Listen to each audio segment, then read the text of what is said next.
সিলেট স্ট্রাইকের বিপক্ষে মাঠে নেমেছে ফরচুন বরিশাল। টস জিতে ব্যাট করতে নেমে নাজমুল হোসেন শান্তর হাতে উইকেটরক্ষকের গ্লাভস তুলে দিয়েছেন দলের অধিনায়ক তামিম ইকবাল। একাদশে মুশফিক থাকার পরও শান্তর হাতে উঠেছে গ্লাভস। বিষয়টি বুঝতে বরিশালের একাদশে চোখ রাখতেই মিলবে নতুন তথ্য। নাজমুল শান্তর নামের পাশে লেখা উইকেটরক্ষক, যার অর্থ সিলেটের বিপক্ষে বিশেষজ্ঞ কিপার ব্যাটার হিসেবেই খেলানো হচ্ছে বাঁহাতি এই টপ অর্ডার ব্যাটারকে।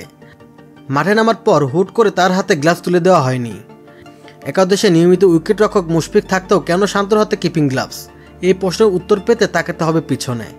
বিপিএলের ঢাকা পর্বের কিপিং করতে গিয়ে আঙ্গুলের ইনজুরিতে পড়েন মুশি। তাকে ম্যাচ মিস করতে হয়নি, তবে দল সূত্রে জানা গিয়েছে মুশফিকের ওই আঙ্গুলের ফোলা এখনও কমেনি। সিলেট পর্বে বরিশালের প্রথম ম্যাচে উইকেট কিপিং করেননি মুশফিক। তার জায়গায় উইকেটরক্ষক হিসেবে নেওয়া হয়েছিল প্রীতম কুমারকে। তাকে জায়গা করে দিতে একাদশের বাইরে ছিলেন জাতীয় দলের অধিনায়ক শান্ত। প্রীতম ভালো করতে না পারায় একাদশে ফেরানো হয়েছে শান্তকে। সঙ্গে বাড়তি দায়িত্ব হিসেবে হাতে তুলে দেওয়া হয়েছে কিপিং গ্লাভস।